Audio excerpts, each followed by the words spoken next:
that some taxes are anti-competitive. They actually cost you money. They cost you jobs.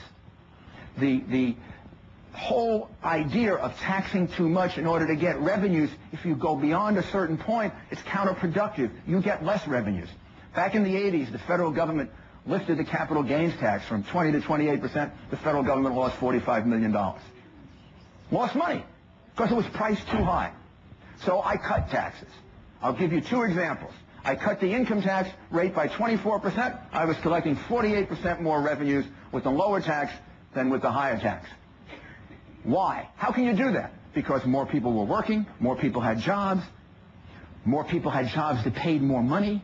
We were growing the private sector. That's the engine of America, not the central government.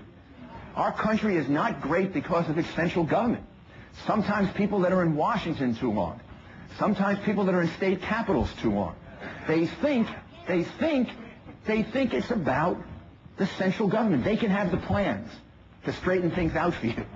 Beware of central governments that have plans to straighten things out for you.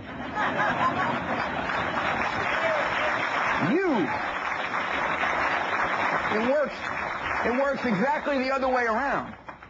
You have the plans. And the central government and the state government and the government have to give you the field, a fair, honest, and decent field in which to play out those plans. That's why tax reductions work. That's why I was able to reduce it by 24% and get 48% more revenues. That's why I was able to reduce the hotel occupancy tax by 33% and get $100 million more. That's why the Bush tax cuts that I supported worked to bring more revenues in.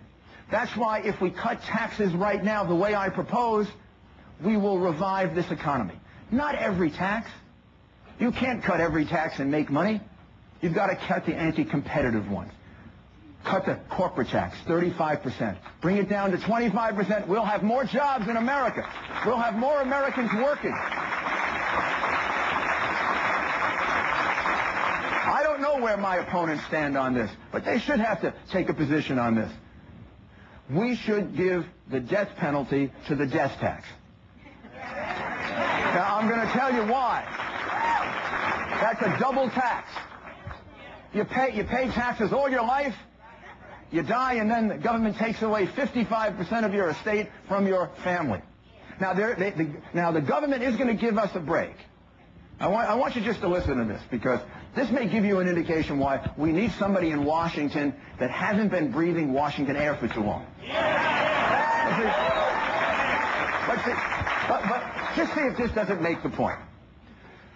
The inheritance tax, the death tax, is going to go down to 45% in 2009. In 2010, it's going to be 0. No death tax. In 2011, it's going to go back to 55%. Why? Why? Woo! Why? Just think of what Washington accomplished. They actually created a tax incentive to die in a particular year.